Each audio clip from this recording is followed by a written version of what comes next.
Yes, there were two principal changes, one restrictive and one beneficial. So I'll start with the bad news first, and I think it is bad news actually. The bad news is that the Chancellor closed what was sort of described as a loophole. Without being too political, I'm not entirely convinced it was a loophole, because it was a known piece of legislation that's been around for about 20 odd years that many businesses have applied, and the government haven't really done anything about it. So to close it and call it a loophole is I think, slightly disingenuous. And what is it? It is the fact that although a UK business is the claimant for a research and development tax credit, the research and development doesn't actually have to be done in the UK. So you can have a situation where a British business makes the claim, but actually they're making the claim on some costs that they've subcontracted to an overseas research facility.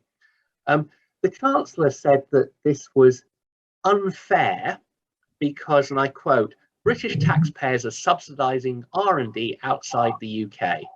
And the Treasury indicated in some of its press releases that the R&D system was being abused. And so what they've said is, we are now going forward only going to allow R&D tax credits for research and development in the UK. So if you subcontract outside the UK, you can't make the claim.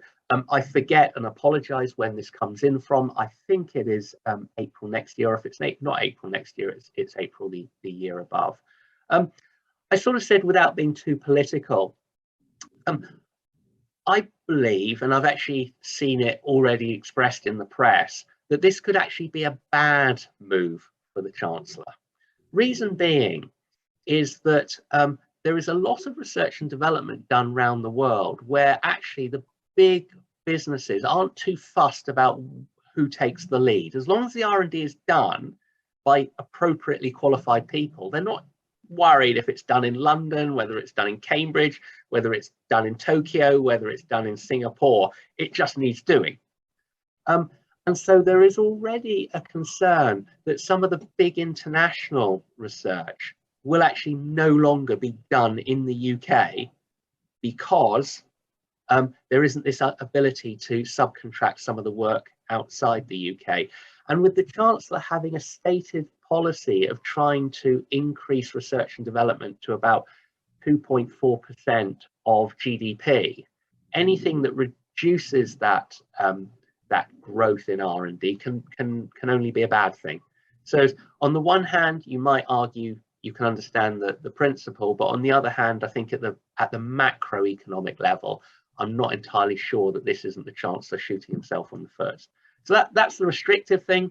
On the more positive, the beneficial change, it was a technical change. Some of the big ticket R&D involves a whole load of cloud computing and buying in some big data services. Those are services that are supported outside the UK, and the Chancellor made it known that going forward, those sort of costs can qualify for R&D tax credits, because there was a bit uncertain whether you could or you couldn't. So it made it beyond doubt. Final point, I guess, on R&D. R&D is a function for the SME sector. R&D is a function of the corporation tax rate, and with the corporation tax rate, that means that the effect of the claim increases. And there's been some maths that says R&D tax credits are going to subsidise somewhere about a third of the SME sector's qualifying costs going forward. So that's a good thing.